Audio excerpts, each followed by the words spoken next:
Dios les bendiga, mis amados, amén. Siempre es una bendición estar en la casa del Señor, amén. Y poder orar, interceder los unos por los otros, buscar el rostro, la presencia del Señor, pedirle a Dios que sea Él en nosotros y hablándonos y glorificándose en medio de nosotros también. Estoy agradecida al Señor porque mi esposo llegó bien el día de hoy temprano con el hermano, lo he encargado a Emerson, lo he encargado a Steven, le he encargado, bueno, con Víctor no me vi porque él se olvida la edad que tiene y quiere que es jovencito y que puede andar en las alturas como si andara como Pedro por su casa, así es que le he dicho, cuídenlo que no coma mucho, bueno, espero que esté bien. Ahí lo vi, gracias a Dios, que Víctor mandó un videíto que están orando, que por la gracia y la misericordia del Señor, pues han donado un terreno en Chalhuanca para poder abrir, para poder ya establecer la iglesia ahí, y es una gran bendición. Amén. El día de mañana estarán viajando para Soco y esperamos en el Señor que todo sea para la gloria y la honra del Señor. Bien, vamos a continuar nuestro estudio de doctrina y mirando, ¿no?, que ya hemos terminado la doctrina del hombre. Hay puntos que cuando volvamos a revisar el próximo año la doctrina del hombre, seguramente que tendremos muchos puntos que todavía hemos dejado, que no hemos revisado, pero es coherente que hemos visto los puntos principales de la doctrina del hombre y la imagen y semejanza de Dios, cómo esto ha sido trastocado por el pecado, cómo la caída ha desvirtuado las relaciones y las cosas saludables que debíamos tener. Y entonces, como lo que más ha afectado a lo que verdaderamente el hombre debía hacer por creación ha sido la caída, ha sido el pecado, vamos a comenzar la doctrina del pecado en esta noche. Amén. Así es que oremos, hermanos, para que Dios nos instruya, nos enseñe y cada día nosotros podamos tener un mejor conocimiento de las cosas de Dios y por lo tanto también comportarnos como Dios espera que nosotros nos comportemos. Amén. Busquemos en el Salmo 32, que me pareció, Dios me ha guiado ahí para que lo use como, para explicarles el significado de las palabras que nos hablan del pecado en la Biblia. Dice así la palabra del Señor, amén. Cuán bienaventurado aquel cuya transgresión es perdonada, cuyo pecado es cubierto. Cuán bienaventurado es el hombre a quien el Señor no culpa de ¿qué? De iniquidad y en cuyo espíritu no hay engaño. Mientras callé mi pecado, mi cuerpo se consumió con mi gemir y durante todo el día, porque día y noche tu mano pesaba sobre mí. Mi vitalidad se desvanecía con el calor del verano. Te manifesté mi pecado y no encubrí mi iniquidad. Dije, confesaré mis transgresiones al Señor, y tú perdonaste la culpa de mi pecado. Por eso, que todo santo ore a ti en el tiempo en que pueda ser hallado. Ciertamente, en la inundación de muchas aguas no llegarán estos a él. Tú eres mi escondedero, de la angustia me preservarás, con cánticos de liberación me rodearás. Yo te haré saber y te enseñaré el camino en que debes andar. Te aconsejaré con mis ojos puestos en ti. No seas como el caballo o como el mulo, que no tienen entendimiento, cuyos arreos incluyen brida y freno para sujetarlos, porque si no, no se acercan a ti. Muchos son los dolores del impío, pero el que confía en el Señor, la misericordia lo rodeará. Alegraos en el Señor y regocijaos justos, dad voces de júbilo todos los rectos de corazón. Padre, yo te doy gracias en esta hora por tu amor, por tu misericordia. Háblanos, Señor, en esta noche. Instrúyenos, enséñanos, Señor. Haznos discernir y entender claramente en tu palabra cuánto ha afectado el pecado en nuestra vida, Señor, y cuánto debemos entender y comprender qué es lo que tú quieres decir cuando se aplica, Señor, esta palabra iniquidad, esta palabra pecado, esta palabra transgresión, Señor, y que tengamos cuidado, oh Dios, porque muchas veces hemos desnaturalizado lo que el pecado abarca. lo que las transgresiones abarcan y lo que las iniquidades, Señor, en la condición que nos ponen. Como dice el salmista, que volvamos a ti, Señor, que tú seas nuestro escondedero, nuestro refugio, que tú nos enseñes el camino en que debemos andar, que tú pongas tus ojos sobre nosotros para que andemos en rectitud. Nos cuidaremos de darte la gloria y la honra, Señor, en el nombre de Jesús. Amén y amén. Tomen asiento, mis amados.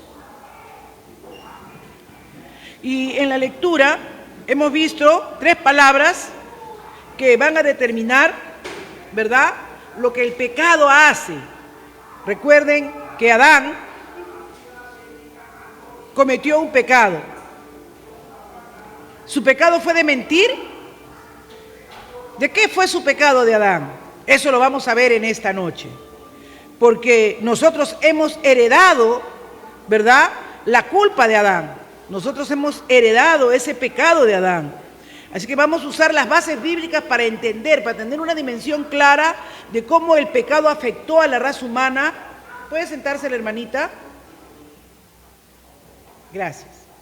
De cómo el pecado afectó a la raza humana, de cómo el pecado nos impacta y toca nuestra vida, de tal manera, hermanos, que podamos nosotros saber que ahora tenemos no solamente el significado o la claridad de lo que es el pecado, sino que tenemos poder para vencer el pecado, lo que antes no teníamos.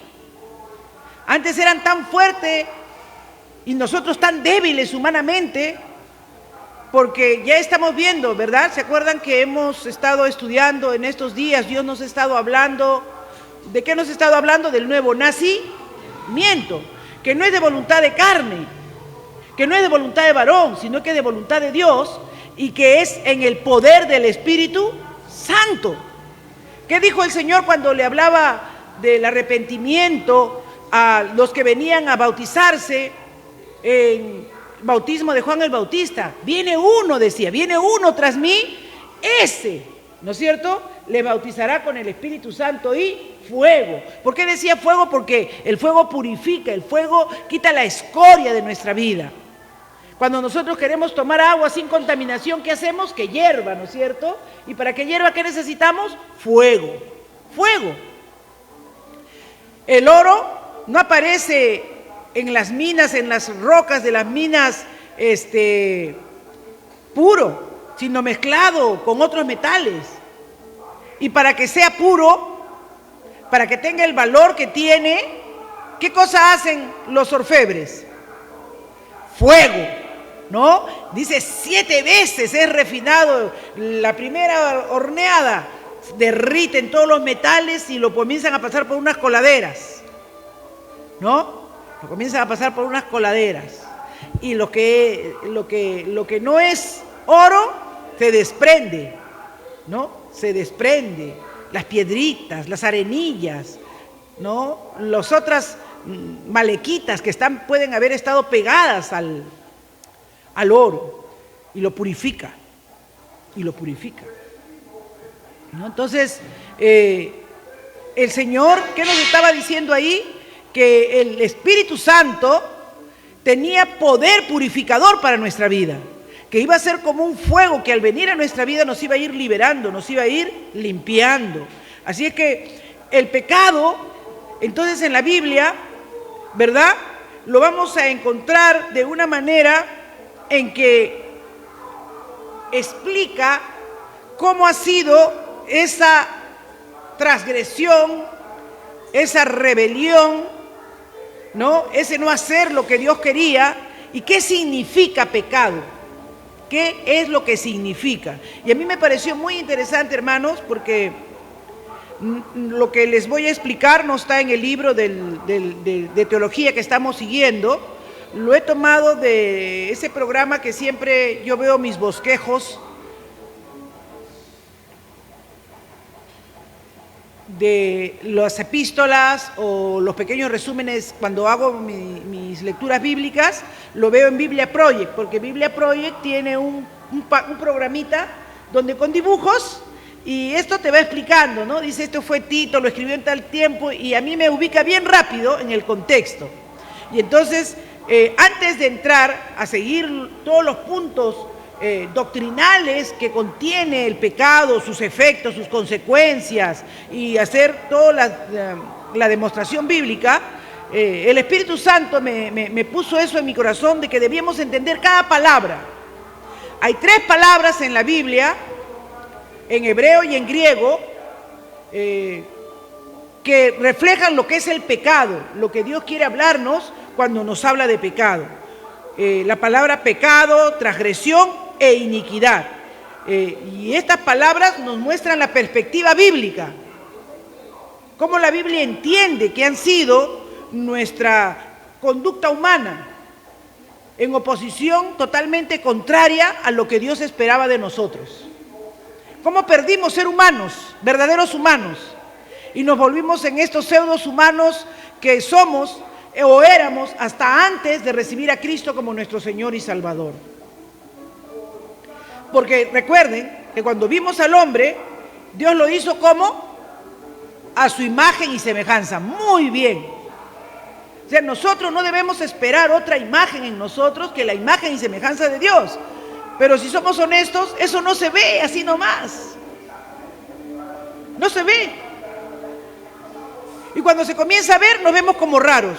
Ay, ya está muy espiritual, hermana. Cuando debía ser, ¿qué cosa? Lo más natural. Porque estamos recuperando nuestra imagen. Estamos recuperando nuestra identidad con Cristo. Eso que perdimos, para lo cual fuimos creados. Entonces, hermanos, estas 3 palabras, una que es iniquidad, y iniquidad significa, es un pensamiento torcido, eso es lo que trata de dar a entender iniquidad. Transgresión se refiere a la ruptura, a la traición de la confianza. Y pecado se refiere, no tiene nada que ver con la religión, más que todo se refiere a fallar, a errar. Esa palabra es la primera que vamos a explicar en esta noche. Es la palabra, entonces, pecado, que en hebreo es la palabra katá.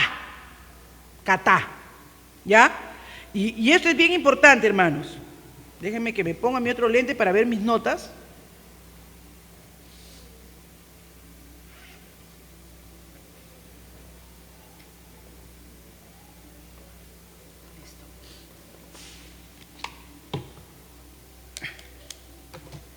¿Cuándo encontramos por primera vez esta palabra katá en la Biblia? Lo encontramos en Génesis, en el capítulo 4, ¿ya?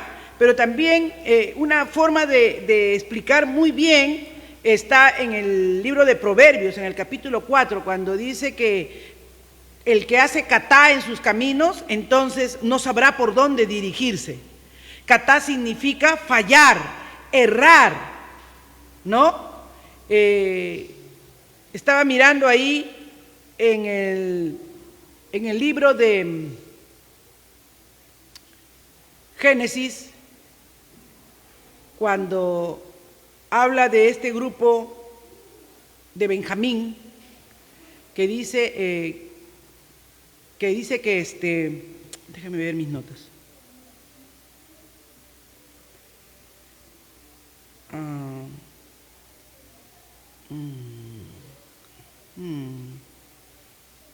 Bueno, no encuentro mis notas.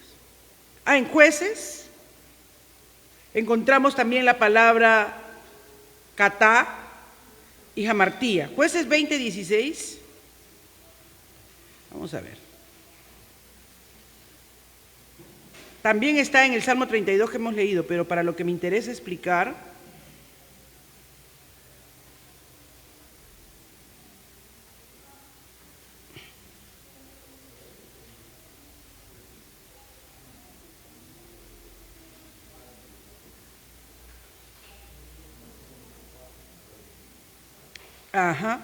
cuando se enfrentaron a los benjaminitas, y ahí es donde me acuerdo que está en Génesis, la tribu de Benjamín, que ¿cómo eran los de Benjamín? Dicen que ellos tenían como 800 hombres que no fallaban cuando tiraban con su onda, que los benjaminitas eran increíblemente, entonces decían En el original dice, ellos no catá, ellos no fallaban, ellos no erraban en el blanco que fijaban. Por eso muchos dicen que la palabra catá significa errar, fallar el blanco, pero ¿qué blanco? Fallar en la meta o en el lugar que uno se ha propuesto, ¿verdad?, apuntar. Entonces, encontramos prácticamente que al revisar esta palabra, ¿no?, en la Biblia, catá, define como que no logras alcanzar tu blanco, no logras alcanzar la meta, el punto que te has fijado al cual quieres llegar. Tú no haces catá, eso es lo que quiere decir. Entonces, en cambio, las otras palabras van a explicar más la idea que nosotros. Para nosotros pecado es no mientas, no robes. Es cierto, son fallas morales, por eso Dios dio los 10 mandamientos. Pero en el sentido mismo, la palabra lo que está diciendo es que nosotros hemos fallado, hemos errado. ¿En qué cosa hemos fallado y hemos errado? ¿Cuál era la meta? ¿Cuál era la valla, como decimos de repente nosotros mejor, que Dios nos había establecido? ¿Ah? Claro, éramos su representante, su imagen y semejanza de Él. Era un alto honor que teníamos. Nosotros éramos la imagen y semejanza de Dios, y por haber tomado Adán, y ahí la palabra en Adán no es que él hace catá, o sea, no es que falle el blanco, sino la palabra ahí en Adán es pachá. ¿Por qué la palabra no es catá sino pachá? Porque Adán decide él tomar su propia decisión, y al decidir él tomar su propia decisión de ver y elegir entre el bien y el mal, ¿qué estaba rompiendo? ¿Qué significa pachá? Les dije que pachá significaba referirse a traicionar la confianza. Estaba diciendo, mi criterio es mejor, voy a probar. Tú dices que no. ¿Se dan cuenta qué importante es ahora? Por eso yo decía, Señor, ¿por qué es tan importante? ¿Por qué me estás llevando a que yo vea esto? Porque es importante ver la perspectiva bíblica, porque nosotros tenemos en nuestra mente la idea de que pecado solamente es cuando robas, cuando mientes, cuando dices un chisme. No, es cuando tú rompes esa relación, ese vínculo que Dios ha establecido mediante sus promesas. Entonces, si catá era errar el blanco, ¿en qué erramos? ¿Cuál era la meta de Dios? Que seamos su imagen y semejanza. Y para ser la imagen y semejanza de Dios, ¿qué dice la Escritura? Que Dios, al hacernos a su imagen y semejanza, su propósito principal era que seamos sus representantes en la tierra, y que acá en la tierra nosotros seamos sus administradores, gobernáramos, hiciéramos bien las cosas. Pero al fallarle a Dios, ¿qué hicimos?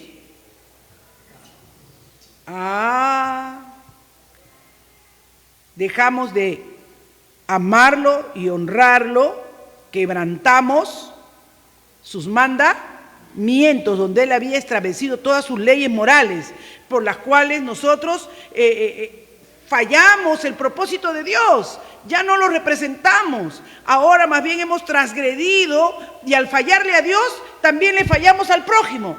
Por eso Jesús dice que la ley se resumía en 2 grandes mandamientos: en amar a Dios sobre todas las cosas, y a nuestro prójimo como a nosotros mismos.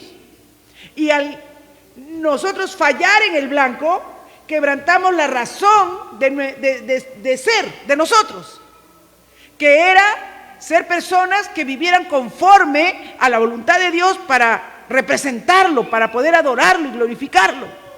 Entonces tenemos que sacar de nuestra mente, hoy día no he dicho una mentira, o hoy día no he hecho tal cosa, o no he gritado, no he levantado la voz. No, eso ya es parte de nuestra naturaleza caída, es cierto.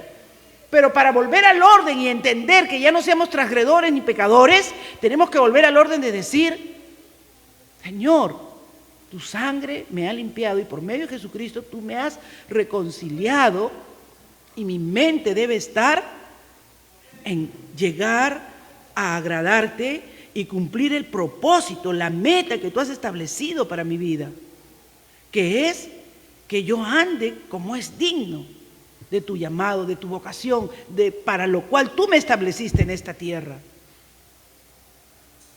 No errar el blanco.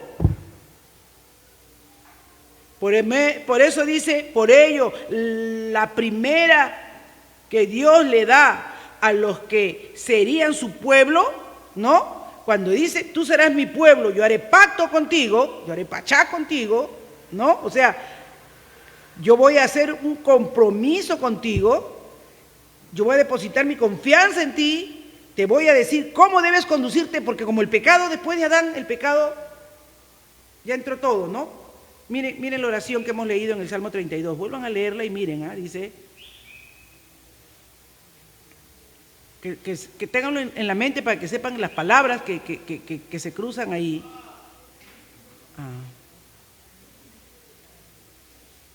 Dice, bienaventurado es aquel cuya transgresión, la palabra transgresión es la palabra pachá, la palabra catá es la palabra pecado, que es cerrar el blanco, pero transgresión es la palabra pesha. Y pesha significa que has roto la confianza que alguien puso en ti. Has quebrado, lo voy a explicar más detalle más adelante. Y después, por eso dice, ¿no? Cuya transgresión es perdonada y cuyo pecado es cubierto. O sea, cuán bienaventurado es el hombre a quien el Señor no culpa de iniquidad. Y ahí están las tres palabritas, ¿no? Cómo se entremezclan, cómo el Señor dice, rompiste el pacto, quebrantaste mi confianza que yo te di y yo perdoné tu error, el que no dieras en el blanco, no hicieras lo correcto. Y iniquidad son pensamientos torcidos, ¿no? Y dice, bienaventurado a quien el Señor no culpa de iniquidad. Y entonces ya no veo nada torcido en ti. ¿Están entendiendo? Ya tus caminos que estaban desviados, que hacían lo contrario a Dios, comienzan a ser allanados, aparejados. Por eso en el libro de Isaías vamos a encontrar, la palabra iniquidad es la que más vamos a encontrar en el Antiguo Testamento. ¿Por qué? Torcido, te volteaste, te viraste. ¿Qué le dice al Señor? Sus iniquidades han llegado hasta el cielo, dice, ¿no? O sea, todas aquellas cosas, les dije que no hicieran esto y eso hicieron. En todo momento sus caminos fueron torcidos, se desviaron. Y aquí, hermanos, cuando tú entiendes el verdadero significado de las palabras, tú puedes decir, ahora entiendo, ¿no? Por eso dice, mientras callé mi pecado, mientras no reconocí que me había equivocado, que fallé, que no di en el blanco, que no hice, que no cumplí con representarte como debía, me consumí. Wow. Pero vamos a seguir con el significado de las palabras, hermanos, para que cuando ustedes vean transgresión entiendan y para que cuando ustedes vean ahí la palabra pecado, sepan a qué se está refiriendo y quiten de su mente la idea de pecado, el significado de pecado que hemos cogido así, porque todo el mundo le dice pecado, pecado nada más, y cojan el verdadero sentido bíblico, ¿no? Lo que verdaderamente, por eso dice, estas palabras nos revelan la perspectiva bíblica de la condición humana. Para la mente de Dios, nosotros somos personas que hemos torcido todas las cosas que Él ha dicho. Para la mente de Dios, nosotros somos personas que no tienen una meta, no dan en el blanco en su vida. Para la mente de Dios, nosotros siempre estamos rompiendo nuestro compromiso con Él, traicionándole en las cosas que nos hemos comprometido. Esa es en la mente bíblica de Dios. A eso Dios le llama pecado. A veces nosotros estamos con la mente que hemos aprendido y que aún muchas veces, como no se nos ha enseñado bien sobre el pecado, sí, pues he pecado, hermana, y he levantado la voz. Eso Dios te perdona rapidito. Pero el que tengas una vida equivocada, el que todavía andes en caminos torcidos contrarios a la voluntad de Dios, el que no haya recuperado y entiendas que tu llamado es ser imagen y semejanza de Dios y que tu deber es honrarlo y glorificarlo para que el mundo vea la diferencia, que te vuelvas verdaderamente humano, porque perdimos el sentido y el propósito para el cual el humano fue hecho. Es que la mayor falla de Adán, que Adán significa humanidad. Recuerdan, eso ya lo estudiamos, ¿no es cierto? Adán significa humanidad. La mayor falla de la humanidad, ¿cuál fue? Esa. El mayor error que tuvo fue tomar sus propias decisiones, independientes de Dios. Creer que tenía la suficiente capacidad de poder ser él mismo quien decide entre el bien y el mal y tomar sus propias opciones. Eso es el pecado. Por eso dice la soberbia y el egocentrismo, en donde él se quiso hacer como Dios. Por eso le dijo, serás como Dios.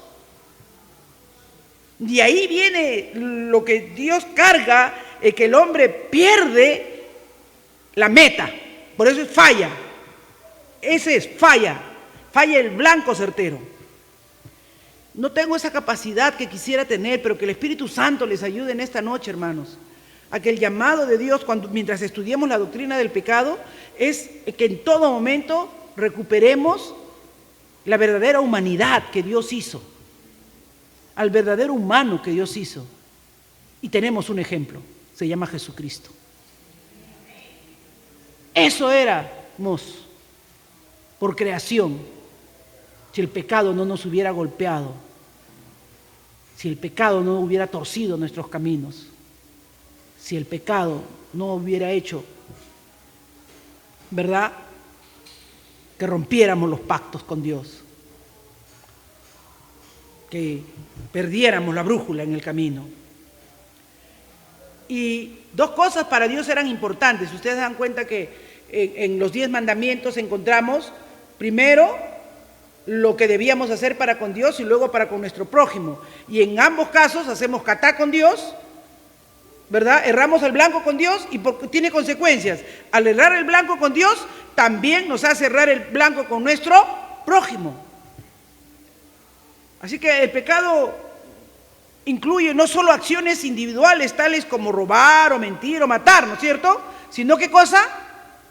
Son las actitudes que son ¿qué cosa? Contrarias a las actitudes que Dios requiere de nosotros. Más que un acto, que una ejecución, es la actitud. Por eso Jesús dice, ustedes andan condenando el hecho, pero si ya lo has pensado, ya hay pecado en tu corazón. Si ya has codiciado, porque codiciado todavía no lo ha robado, todavía no lo has sustraído, ¿sí o no? Solo lo deseas. ¿Y Dios qué dice? Eso ya es pecado. Por lo tanto, al fallar nosotros, como humanos, en darle nuestro amor a Dios, también hemos fallado a las personas. Y eso está profundamente conectado, ¿no es cierto? En Génesis 39, me gustó este ejemplo de Génesis 39, vamos los versos 7 y 8, porque nos explica más bien, miren qué bien los hombres de Dios tenían bien claro cuál era la falla, qué significaba catá para ellos, qué significaba pachá para ellos, ¿verdad? Y abón es iniquidad. Pero vayamos a Génesis 39 y busquemos la parte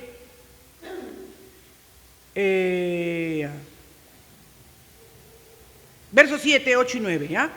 Dice Génesis 39, y sucedió después de estas cosas que la mujer de su amo miró a José con deseo y le dijo, acuéstate conmigo. Pero él rehusó y dijo a la mujer de su amo, estando yo aquí, mi amo no se preocupa de nada en la casa y ha puesto en mi mano todo lo que posee.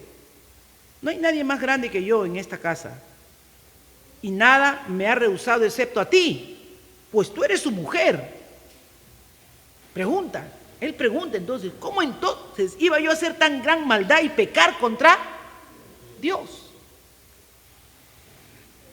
Para José no había ninguna diferencia entre pecar contra Dios y pecar contra su prójimo. Porque si pecaba contra su prójimo, estaba pecando contra Dios. Entonces, a veces nosotros pensamos, solamente decimos, ay no, pero Dios sabe, no. Pero si has herido, si has ofendido, si tu conducta también afecta a tu prójimo, el pecado es igual. ¿Por qué? Porque en la ley de Dios, el mandato del Señor siempre fue Él en primer lugar y a tu prójimo como a ti mismo. Entonces, en la perspectiva de Dios, cuando pensemos en el pecado, no pensemos solamente en lo que puede afectar a Dios, sino también cómo afectamos a nuestro prójimo. Porque cuando pecamos contra Dios, también estamos pecando contra nuestro prójimo. Y es fácil. Y ahí lo muestra José, ¿no? ¿Cómo pecar contra Dios? Le dice. ¿Cómo pecar? Pero la mujer diría, ¿pero qué tiene que ver Dios acá? Porque ella no entendía. Ella estaba viendo solo su deseo. ¿Verdad? Así es que el pecado mayor en ser humano creado conforme a Dios es el mayor error es que no sea un verdadero humano, ¿no? Un verdadero humano que honra y glorifica a su Creador, que mantiene esa autoridad que Dios le ha dado, esa honra, ese honor de representarlo aquí en la tierra. Esa ha sido la mayor falla, el mayor error.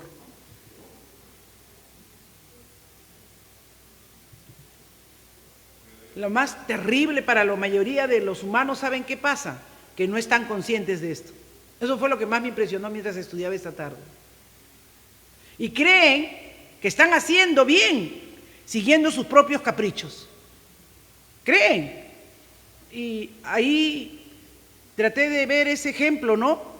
De Saúl, que persigue a David de una manera que es increíble. Lo quiere matar de todas maneras. Aún a su propio hijo Jonatán le dice, tú te has aliado con ese, le dice. Tú no entiendes que mientras él viva tu reino está en peligro. O sea, Saúl no veía la magnitud de su falta ni de su pecado porque pensaba que él era el rey y no debía escatimar en los recursos que tuviera para salvaguardar su reino. Pero ¿qué está pasando ahí, hermanos? Que cuando Dios prueba el corazón de David, si era más digno que Saúl. ¿Cómo lo prueba? Lo pone en sus manos, ahí en la cueva lo pone en las manos de David. Y ahí estaba, pues, entra a hacer sus necesidades y ya le dicen, hasta sus propios hombres le dicen, Dios lo ha puesto en tus manos. Ya fue. Pero él dice, no. Yo no voy a tomar la justicia por mis manos, que lo juzgue quien debe juzgar. ¡Wow! Primera de Samuel 24, del 16 al 19, por favor.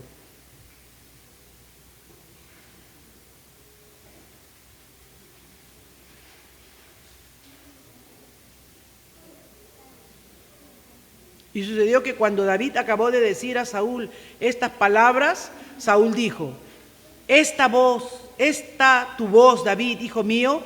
Entonces Saúl alzó su voz y lloró. Y dijo a David, eres más justo. Y dijo a David, eres más justo que yo, porque tú me has tratado bien mientras yo te he tratado con maldad. Yo te he tratado equivocadamente. En el hebreo, yo he hecho pachá contigo. Yo te he traicionado. Yo he hecho catá contigo. Wow. Tú has demostrado hoy que me has hecho bien, ya que el Señor me entregó en tu mano y sin embargo no me diste muerte. Porque si un hombre halla a su enemigo, ¿lo dejará ir sano y salvo? Mente de Saúl, mente humana caída. Mente humana caída. Mente humana sin la visión de Dios. Mente de David, un hombre con la visión de Dios. Por eso él dice, mis pecados te confesé, mi iniquidad te dije. David podía tener en su mente la claridad que el que tomaba y hacía la justicia era Dios, porque era el único justo. Él miraba siempre sus propias transgresiones y sus caminos y decía, En la mente de Saúl era normal. Se dan cuenta que hay gente que no entiende ni siquiera sus propios errores, porque dice, ¿quién dejará ir sano y salvo a su enemigo? Para la mente de Saúl, David era su enemigo y al quererlo matar no había problema ahí. Él no estaba haciendo nada malo, él estaba salvando su trono. Eso es lo más triste del pecado, hermanos, cuando nosotros no entendemos realmente las dimensiones, el alcance del pecado y el diablo nos hace creer que estamos haciendo lo correcto, que estamos siguiendo nuestros propios intereses y que lo más natural es que uno defienda sus intereses. ¿No? Qué enseñanza la de David. Y esto es importante, con esa palabra katá, porque la primera vez que surge en Génesis capítulo 4, ¿verdad? Y lo que quiere decir ahí es bien interesante, ¿no? Vayamos un ratito a Génesis 4 para que veamos esto. Aquí nos encontramos en Génesis 4, historia conocidísima, ¿no? Para las maestras de escuela bíblica, la historia de Caín y Abel. Abel, miren, dice que después de que dio a luz a su hermano Abel, y Abel fue pastor de ovejas y Caín fue labrador de la tierra, aconteció que transcurrió el tiempo, Caín trajo al Señor una ofrenda del fruto de la tierra. También Abel, por su parte, trajo de los primogénitos de sus ovejas y de la grosura de los mismos. Y el Señor miró con agrado a Abel y a su ofrenda. Interesante, ustedes se han dado cuenta que no dice que miró a Abel de una manera, a él como persona, sino a lo que él traía, a lo que él le ofrendaba a Dios.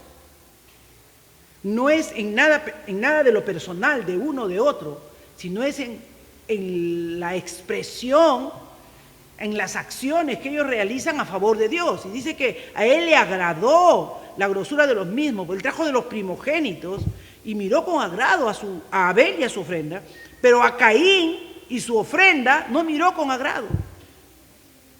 Y Caín se enojó mucho y su semblante se demudó.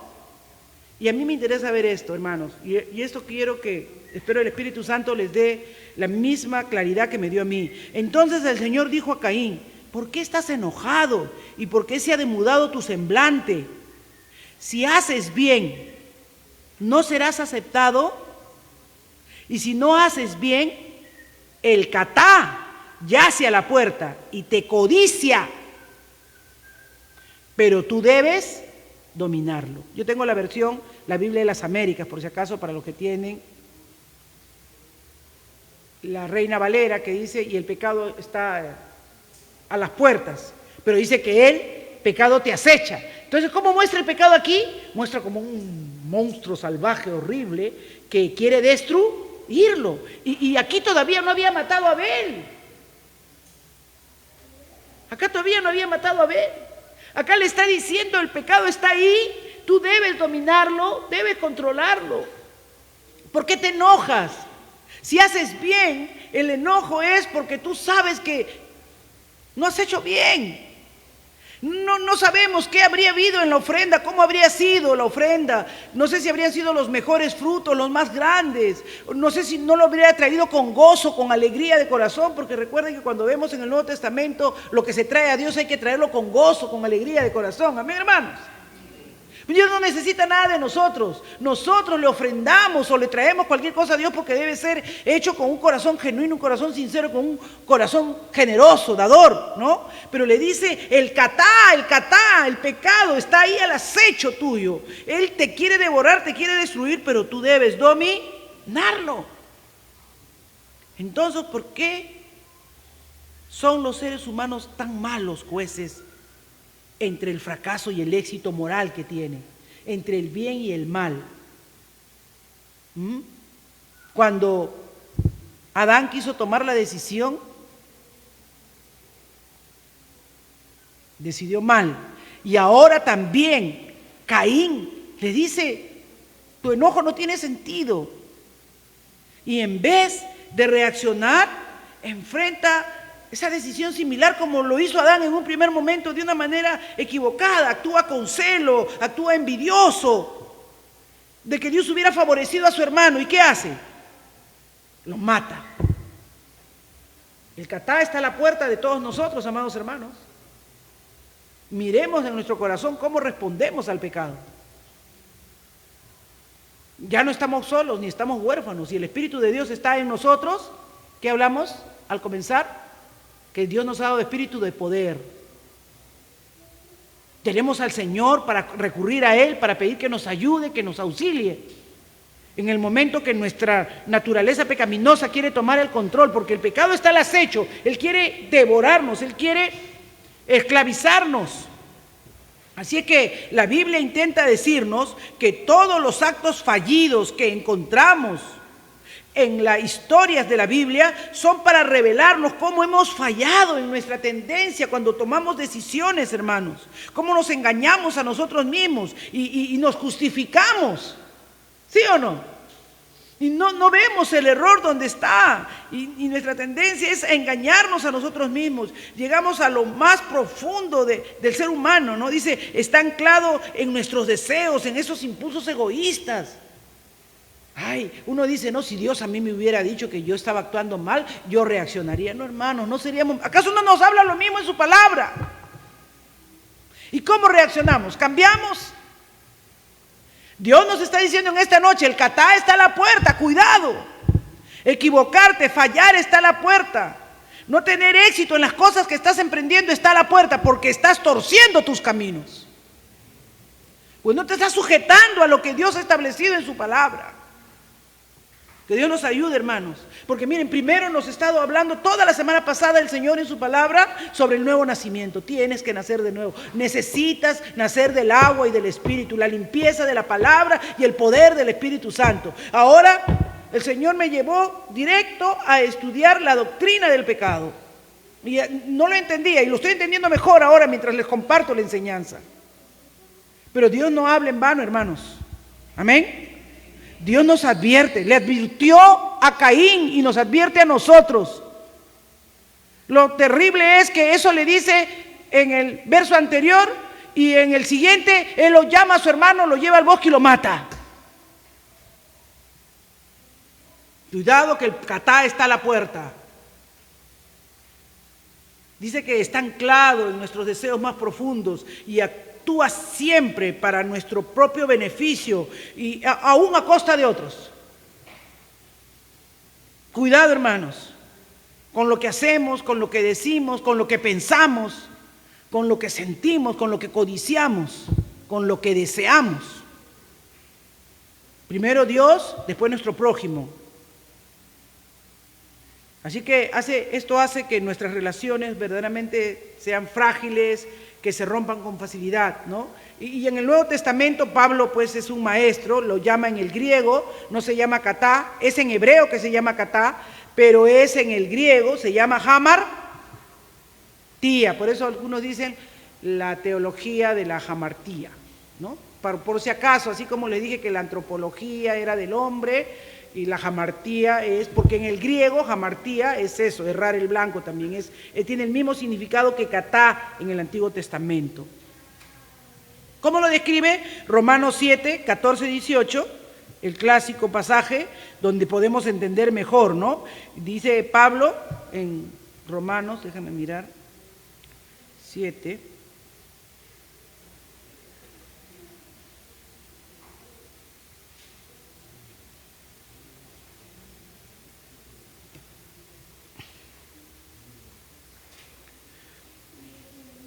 ¿Qué pues diremos entonces?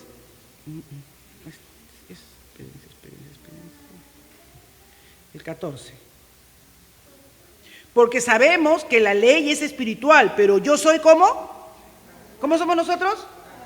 ¿Qué le dijo el Señor a Nicodemo? La carne, carne es, ¿no es cierto? Lo que es nacido de la carne, carne es. Solo lo que es nacido del Espíritu puede resistir el pecado. Porque, hermanos, comenzó con una decisión de Adán. Vemos la decisión de Caín y el hombre se fue poniendo cada vez peor, cada vez peor, cada vez peor, cada vez peor. Dios tomó un pueblo, lo hizo su nación santa, lo hizo Israel, le dio sus mandamientos escritos en piedra, hermanos. La ley era buena, La ley no había venido a condenar, y eso es lo que dice Pablo en Romanos. La ley demostraba cuál era la magnitud del pecado y cuál era la transgresión contra Dios. Pero sin embargo, dice en el verso 14, porque sabemos que la ley es espiritual, pero yo soy carnal, vendido a la esclavitud del pecado. Hamartí está ahí, o catá sería, ¿no? Porque lo que hago no lo entiendo, porque no practico lo que quiero hacer, sino lo que aborrezco, eso hago. ¿Es por qué? Porque el pecado tiene fuerza, los deseos son fuertes, las inclinaciones son fuertes. Pero ¿quién tiene poder para quitar esa fuerza y ese poder sobre nosotros? El Dios, a través de su Espíritu Santo. Por eso es necesario que tengamos una vida de oración. Por eso es necesario que tengamos una vida metidos en la palabra. Tú no puedes, hermano, resistir las acechanzas del maligno, ni las cosas que el maligno hace con tus propias fuerzas. No puedes. No puedes. Tiene que ser en el Señor. Porque lo que hago no lo entiendo, porque no practico lo que quiero hacer, sino que lo que aborrezco, eso hago. Y si lo que no quiero hacer, eso hago, estoy de acuerdo con la ley, reconociendo que es buena, pero que yo no soy. Así que ya no soy yo el que lo hace, sino el pecado que habita en mí. Porque yo sé que en mí, es decir, en mi carne, no habita nada bueno. ¿Ahora lo pueden entender mejor, hermanos? Por eso Pablo lo ve como que el hombre está encadenado, está atado, ¿no? Nos dice que somos esclavos de ese pecado, que ese pecado tiene fuerza sobre nosotros, pero Cristo vino a libertarnos del pecado. Amén. Cristo vino a darnos fuerza. La Biblia demuestra en toda la narrativa que con pecado quiere describir que hemos fracasado en ser humanos verdaderos. Eso quiere decir la Biblia. Hemos fracasado. El pecado describe la condición humana. El pecado es fracasar en ser los humanos que aman completamente a Dios y a los demás. Si yo no tengo ese amor que debo tener en mi corazón por el Señor, si yo no tengo esa capacidad, ¿verdad?, de darle el lugar que le corresponde a Dios como debemos darle, entonces, hermanos, estamos perdidos. Realmente no podemos juzgar si estamos teniendo éxito o fallando, porque nosotros mismos muchas veces nos autoengañamos, y antes estaba haciendo mi lectura de Eclesiastés, lo puse ahí entre paréntesis. Cuando tengan tiempo en su casa, léanlo, pero ahí me pareció tan claro cuando el hombre cree que está haciendo bien, pero no lo hace, ¿no? Porque en ese pasaje de Eclesiastés, bueno, vamos a leerlo.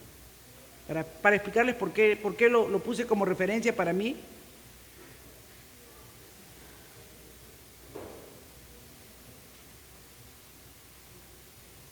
Ajá. 6, versos 1 y 2. ¿Ya? Dice, hay un mal que he visto bajo el sol. ¿Quién está hablando aquí? Salomón, se supone, ¿no? Y muy común entre los hombres, dice, entre los hombres, ¿no? Un hombre a quien Dios ha dado riquezas, bienes y honores, y nada le falta a su alma, de todo lo que desea, pero que Dios no le ha capacitado para disfrutar de ellos, porque un extraño los disfruta. Esto es vanidad y penosa aflicción. O sea, el hombre, no, hay gente que vive solo para acumular, solo para tener, ¿no? Se llena y se llena y se llena. De repente hasta mata por eso. Pero lo triste es que esa persona está tan enseguecida que no se da cuenta que no está disfrutando ni siquiera lo que tiene, porque está tan esclavizado en acumular cada vez más. ¿Se dan cuenta? Así es el pecado. Cuando el hombre no tiene la luz del Evangelio, la luz del Señor, el pecado te hace creer que estás bien, que todo lo que estás haciendo está bien, que es provechoso para ti. Ese impulso profundo, egoísta, ¿no?, que te motiva a muchos de nuestros comportamientos, ¿no?, por el cual nos comportamos siempre buscando sacar la ventaja, siempre buscando qué me aprovecha más a mí y no pensando en el otro lado de mi prójimo, ¿no? Lo normal, hermanos, en nosotros no debería ser pensar en nosotros mismos, sino pensar siempre en los demás. Ese debería ser lo normal. Y yo le estoy dando gracias a Dios porque en este tiempo Dios me está trabajando mucho eso en mi corazón, el el que si verdaderamente soy una hija de Dios, no debo buscar primero para mi propio granero, sino pensar en los demás, pensar en mi prójimo, pensar en que cómo apoyo, cómo sirvo, cómo hacemos las cosas para la gloria y la honra del Señor. Amén. Así que es lo maravilloso del Evangelio, de la buena noticia del reino, que Jesús es el humano conforme a Dios y que Él dice que ha venido, hermanos, para que ser la primicia y nosotros, ¿verdad?, que éramos erráticos, sin poder dar en el blanco en ni una decisión que tomábamos, ahora gracias a Jesucristo podemos acercarnos confiadamente al trono de la gracia. Él descrito como el creador de todo, convirtiéndose en un verdadero humano para que muramos a nuestros pecados y así podamos hacer lo correcto como Él dice. 1 Pedro 2:22, miren, me ha ganado el tiempo, tenía que hablar de las otras dos palabras, pero ya, me comprometo a terminarlo la próxima clase. 1 Pedro 2, verso 22, dice, porque para este propósito habéis sido llamados, pues también Cristo sufrió por vosotros, dejándoos ejemplo para que sigáis sus pesadas, el cual, ¿qué dice? No cometió pecado. Él no erró el blanco, Él no falló en la meta, Él no falló en el propósito. Amén. Él nos mostró el camino derecho, Él hace senda derecha para nuestros pies. Él nos muestra verdaderamente donde no hay traición, donde no hay engaño. Dice, ni engaño alguno se halló en su boca. ¿Qué hemos dicho que es transgresión? Es traicionar la confianza. Él nunca traicionó la confianza. Tú puedes tener esa seguridad que Cristo nunca te va a fallar. Si alguna cosa no sale como tú quieres, es porque Él tiene algo mejor para ti. O porque eso que tú estabas deseando o queriendo no era lo mejor para ti. Él a veces, hermanos, se cruza en nuestros caminos y nos salva de los errorazos que íbamos a cometer. Dice que quien cuando le ultrajaban no respondía ultrajando. Cuando padecía no amenazaba, sino que encomendaba a aquel que juzga con justicia. ¿Quién encomendó con justicia su causa? David, ¿no es cierto? Saúl, tú me persigues, yo te he tenido en mis manos para matarte, pero Dios juzgue. Acá estoy yo, mi corazón está claro todavía, dijo David. Al menos en ese pecado estaba claro. Que Dios sea el que, porque bueno, cometió otros. Por eso Él dice, contra ti solo he pecado, porque Él sabía que lo que hizo contra Urías lo hizo contra Dios. Y he hecho lo malo delante de tus ojos. Pero Él puede perdonarnos y limpiarnos, hermanos. Y hacernos justos no en nuestros propios caminos, sino en los caminos del Señor. Para eso Él vino y tomó nuestro lugar. Para eso Él fue molido por nuestras rebeliones y transgresiones. Él cargó con nuestros errores. Él quitó nuestra culpa. Él nos limpió de todos nuestros pecados. Padre, yo te doy gracias en esta hora por tu inmenso amor y misericordia. Reconozco, Señor, mi incapacidad, mi insuficiencia, mi necesidad de prepararme cada día más, Señor, para alimentar a tu pueblo con pastos frescos, con palabra fresca, Señor, que traiga vida, que nos restaure, que nos enseñe a dar en el blanco, Señor, que nos corrija, que nos pula, que nos haga ser verdaderamente humanos, Padre.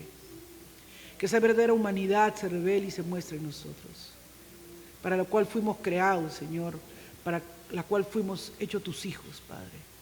En el nombre de Jesús, alúmbranos, Señor, ilumínanos.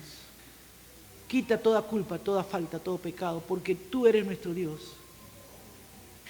Reconocemos nuestras rebeliones y nuestras transgresiones, Señor. Hay un profundo arrepentimiento por todas aquellas cosas que hicimos y nunca debimos hacerlas, Señor. Pero vuélvenos a ti, vuélvenos a ti. Endereza nuestra senda, Señor. Tú eres el que quita, como decía el salmista, nuestras iniquidades. Eso quiere decir que tú enderezas lo torcido en nuestra vida, Señor.